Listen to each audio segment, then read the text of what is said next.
This week's chapter of One Piece was a bit disappointing. Not to the point where I hated the chapter.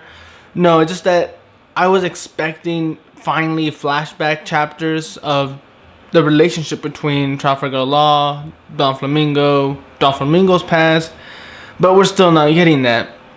And I just feel like Oda is trying to build up the suspense. Like, oh, trust me, you want to know. Yes, we already want to know. For the most part, all we're getting is pretty much tiny bits of development in the fighting. And honestly, I'm getting sick of the fighting for the most part, unless it's like the boss fight. But anyway, the big things that are coming out in this chapter are the doors finally realize that they're being tricked. The ones working in the Smile Factory, they see the writing outside that the other doors do with the skywriting or something with the bugs.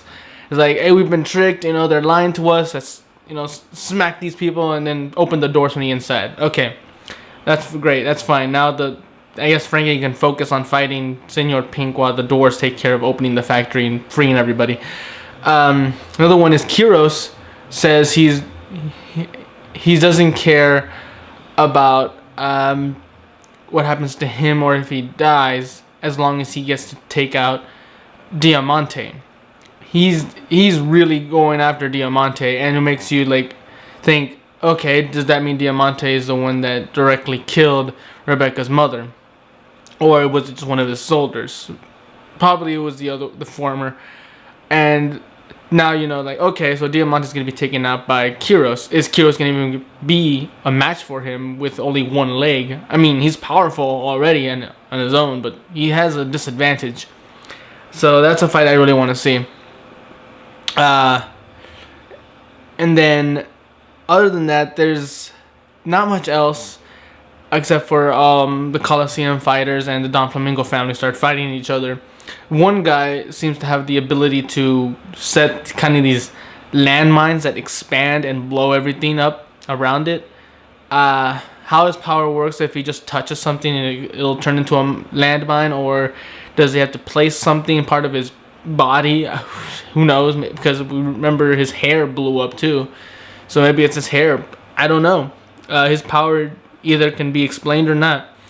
But the biggest focus here, surprisingly, is only about 2 pages long, and it's kind of funny when you think about it. Only 2 pages is like the most. It stands out the most compared to the rest of the chapter.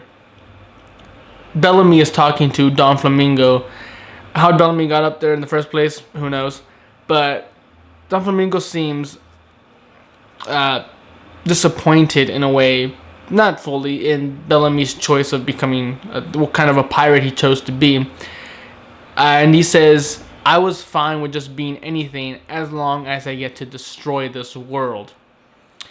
And of course he doesn't mean literally this world, the world itself, but maybe the illusion of peace. Because, as you saw, he got so excited about the whole war. And he just said the winner of the war would be justice. But depending on who wins is an entirely different matter. So, he wants chaos. At this point, we all know he just wants chaos. He wants pandemonium. He wants everyone to be afraid of everyone and everything. He wants to destroy the illusion of peace. That's what he wants. As to why he wants that, perhaps he's lived in peace for a long time, but when finally he lost his family, when finally he was forced to kill his brother because probably his brother betrayed him for some way, he himself had the illusion of peace destroyed. He had this illusion that everything was working great, everything's perfect for him. He lives in a fantasy world, but then everything just came crumbling down. Dark thoughts started to enter his mind. He said, I don't want to go down by myself. I'm taking the whole world down with me. And in a certain extent, that can prove to be a tragic backstory of Doflamingo. He's not just, he's evil because he wants to be evil. He's not cruel to be cruel. He has a reason. He has a motive. And I like that about villains. I like when villains have a deeper reason to be evil. They're not just born that way, or they're not just inherently that way because of some genetic in their head. I know it's entirely possible. I know that makes sense. It's scientifically proven. That's true. But they do not just become villains from birth. They grow into that, but from the world, from the people that raised them. And Doflamingo is starting to show that he is definitely someone who saw some dark things, and now he wants to show the rest of the world. He does not want to feel alone in that sense. And he cares about family. He care about family. He's shown that many times with his crew. And it probably comes from the fact that they probably know what happened to him in the past. So he's able to share that with them. And I guess in a way he feels that by sharing darkness with the rest of the world will start to feel like a more welcoming place to his personality and his needs. And that's very interesting. I'm still waiting for a backstory. I want to see more of a backstory. And I'm really hoping next week will be that backstory we need. Probably won't be, because the last page is just explain how the Coliseum fighters, all these men's hearts are finally coming together. They're no longer spread apart. And they're like, I wanted to kill Doflamingo. I want to kill Doflamingo. Like, no. They're like, okay, Luffy, we'll let you handle Doflamingo. We'll hold down the fort here. We'll take these guys out. We're working together now.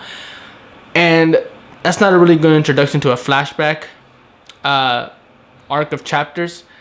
So we're probably not going to get a backstory for another maybe 2-3 chapters. So it's still a long wait. But I'm hoping it comes soon. Because at this point, we really can't wait anymore. We've been building up this whole backstory stuff for what seems like 20 to 30 chapters. We want to know at this point. We want to know. Come on, Oda. Give us some backstory. We want to know. I'm Tony Dragon. Bye.